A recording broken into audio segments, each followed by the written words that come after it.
What's going down, D-Gens? Back again with a Week 8 update. This is going to be a relatively short video, guys.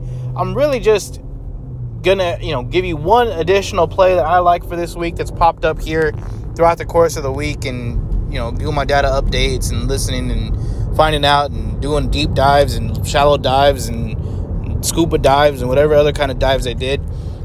So the page you're looking at right now is kind of an amalgamation of a couple different things. So number one, I like to kind of narrow down the teams that I'm looking at, as you know, and the teams that I have put on this list are my stylistic teams, meaning that they are either teams that typically go over, like very consistently over, or very consistently under the total, just because that gives us at least some directional lean, whether we think there's going to be a lot of points, a little bit of points, or however, somewhere in between.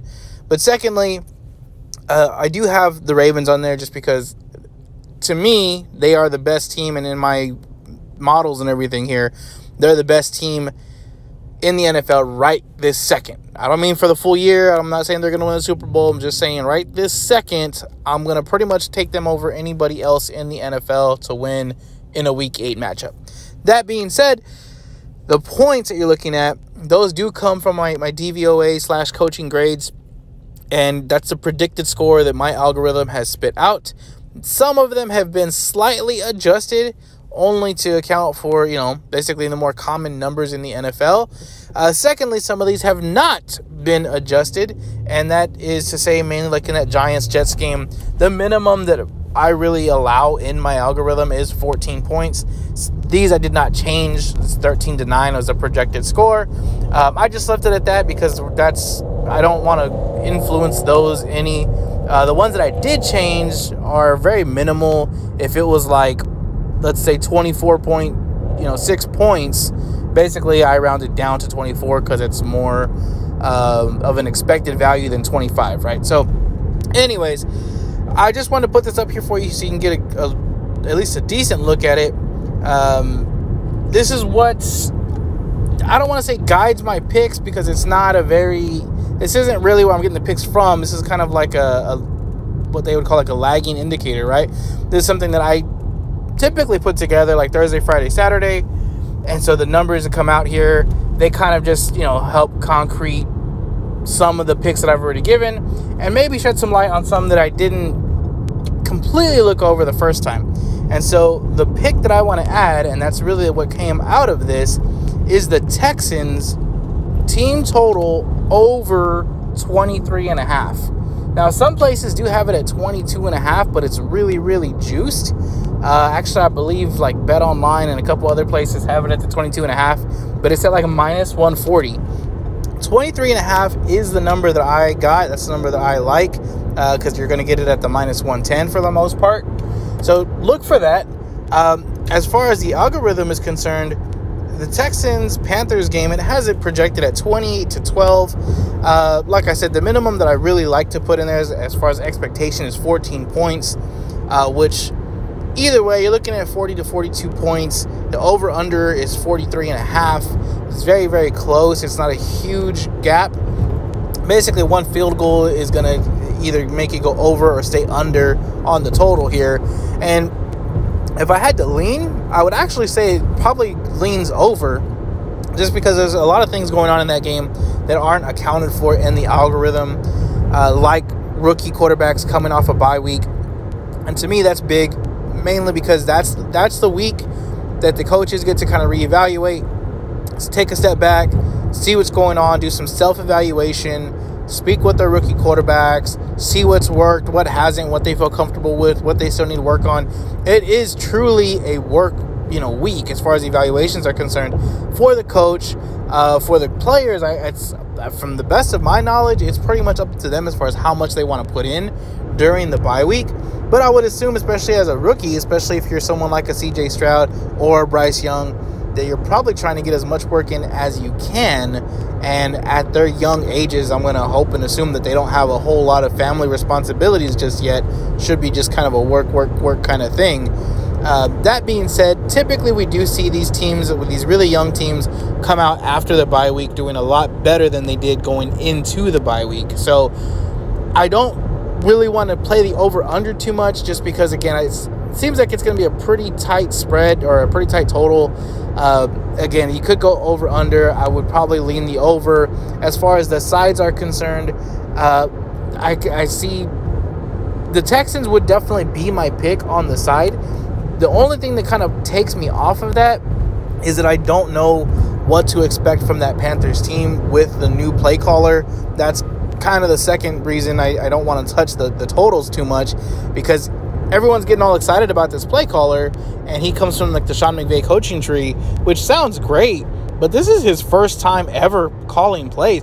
Who knows what script this guy is going to have? Is he going to be super aggressive? Is he going to be more concerned with just kind of tinkering around with some of his plays, want to get things right? Is it going to be like a game flow kind of thing? Who the hell knows? So I don't want to touch that. And honestly, the reason I don't want to touch a lot of this is going to come down to the Panthers. One thing I do expect from the Panthers, and one thing I do not think is going to change very much even with the bye week, is their weak-ass defense. The Texans should be able to move the ball pretty much at will against this team. If the Panthers can keep up with them, they're going to keep scoring. They're going to keep this game moving forward. They're going to get the momentum going, and it should be an over. If the Panthers cannot score on them, the Texans should be able to put up some early points. I would say at least 14 in the first half, and then probably another 14 in the second half. But either way, I have this game going over the 24 for the Texans specifically. And I really do think the only thing we need from this Panthers team is to score at least 10 points. Because, and the reason I say we need that from the Panthers team is because if the Panthers only score 6 points, or it's like a really low, ridiculously scoring game, the Texans are going to feel no pressure to keep moving the ball. They're going to run, and punt, and run, punt, run, punt. And that's the only thing we really can't have. But if the Panthers can put up at least, 10 points, make this into some sort of game, and it's 21-10 in the fourth quarter, the Texans are going to feel more inclined to go ahead and go for that last touchdown, go ahead and get that last field goal, get to the 24, and at least be 2 scores ahead, ending the fourth quarter or going into the fourth quarter, somewhere around there. So give me the over 23.5 for the Texans as the last play for this week. Obviously, we're going to put that together with all the other plays that we have, and hopefully it's going to turn out well.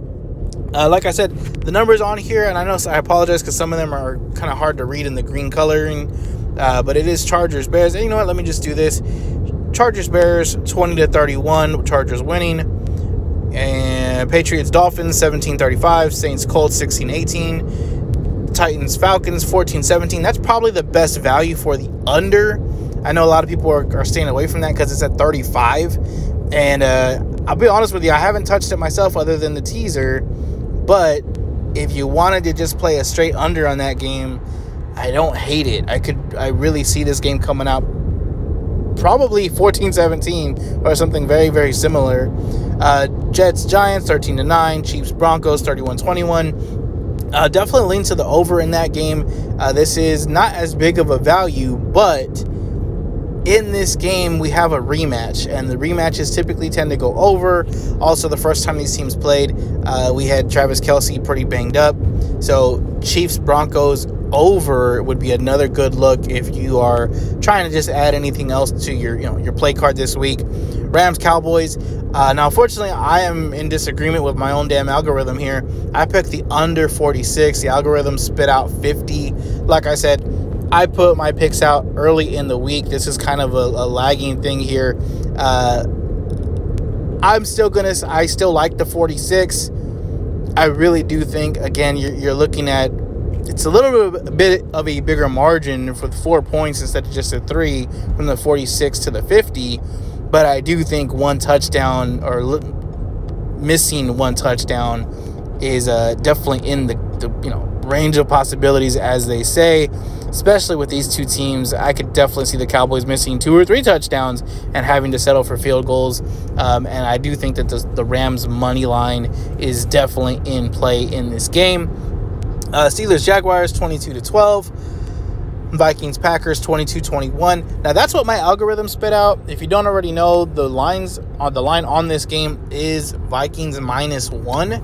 If I had to pick in this game, I would still say Packers. Give me the Packers plus the 1, only because there's so many people on the Vikings. The Vikings -1 has taken so much money. So many people were, so many touts are going all in on the Vikings, and the line hasn't changed. Anytime, that's probably the only thing that the books can do that makes something seem a little fishy. There's times where the line will move up and down across 3, across 7, or whatever, and that's fine. It happens. Money comes in on both sides. But when I'm hearing everybody on one side and somehow or other the numbers staying the same, something's going on.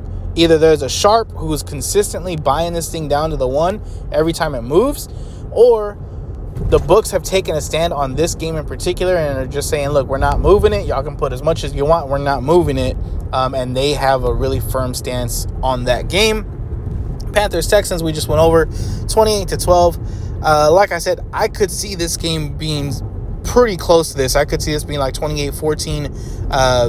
Like I said, I don't think the Texans score less than 24. I would say 70% of the time they score at least 24 points in this game. So we really just have to hope that the ball bounces our way, because I don't think there's too many avenues here in which the Texans don't get to at least the 24. Raiders, Lions. We got this on the teaser. We had Lions, I believe it was -1 or -1.5. But I got to say, this game, even if you want to just play Lions straight up, I still really like it. Yeah, that's where the algorithm is at on that one. Ravens, Cardinals, 27-14. Again, we got this one earlier in the week. I bought it from 8 down to 7, or 7.5 down to 7, depending on where you're at. As of right now, it is currently up to 9.5. Either way, I like the Ravens in this game. If you need to tease it, I would go ahead and tease it. Or if you need a second leg and a teaser that you have going on, this would be a good look. That being said, I don't really think you need to tease this game. Like I said, if you want to get it straight, I would just go ahead and do it straight and do it at the 9.5. I don't think it's really too much of a difference here between 9 or 9.5. I would just do it before it gets to 10, because it will get to 10 come Sunday morning. And then lastly, Bears, Chargers. We got the over 40 because we teased down the total, which is looking really, really good. It did go up from 46 to 46.5, but I gotta say, everything I have on my books here is pointing to the over in this game, even without the teaser. Now, again, just like I said in the Rams-Cowboys game, it's very, very possible that we have 1 or even 2 touchdowns that don't convert and end up having to settle for field goals, especially with the Bears offense. It's not, super high powered, and they have the backup quarterback in there now, and the Chargers team who may not be playing with Josh Palmer. But either way, I think this goes over the 40 that we need relatively easy. It's probably going to settle somewhere around the 47. So that's it for the picks, guys, off the algorithm and off the sheet and all that kind of stuff. If you have any questions, if there's any games you want to see in particular, put it in the comments below. I'll respond back to you, give you the estimated totals and all that kind of stuff. But thank you again. Y'all have a great weekend. Be safe out there. Don't bet. Actually, bet more than you can afford. Bet way more. Like, bet your fucking mortgage. Bet everything. Just make sure you follow the picks and just double up. You can't lose 2 weeks in a row. It's against the law, in the NFL. That being said, guys, y'all have a great time. See y'all soon and win some damn.